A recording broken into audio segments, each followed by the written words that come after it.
İndiyə qədər müxtəlif mənbələrdən Power BI-yə data yükləmişik.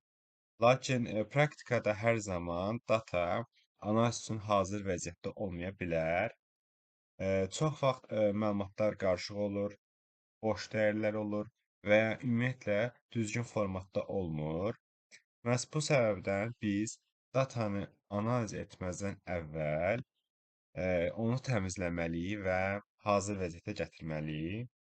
Bu nöqtədə Power Query bizə datanı təmizləmək, çevirmək və analiz üçün uyğun formaya salmağa imkan verir.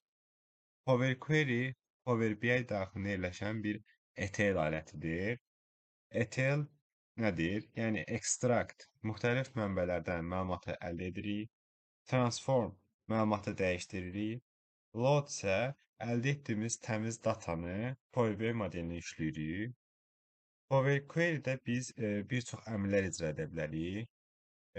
Tablar və onların tərkibindəki əmrlər vasitəsilə biz sütunun tipini dəyişə bilərik, müxtəlif cədvəlləri birləşdirə bilərik, sütun əlavə edib və sütun silə bilərik, boş dəyərləri əvəz edə bilərik və s.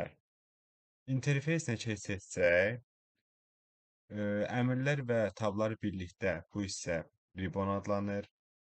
Sol tərəf Queries pane adlanır. Modelə daxil olan querylər görünür. Həmin querynin tərkibini Data Preview hissəsində görə bilərik.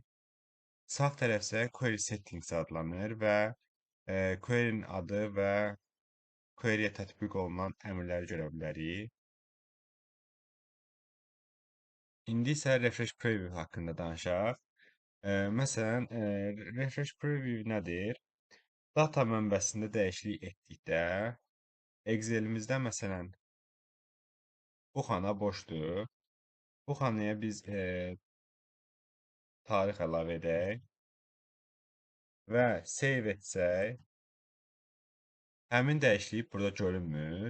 Refresh Preview funksiyası isə odur ki, data mənbəsində dəyişiklik olduqda, həmin dəyişikliyi Power Query-də görünməsini təmin edir.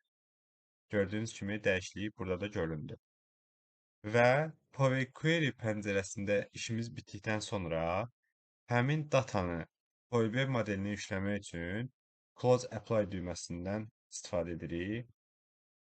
Basırıq və həmin təmiz data Power BI modelinə yükləndi.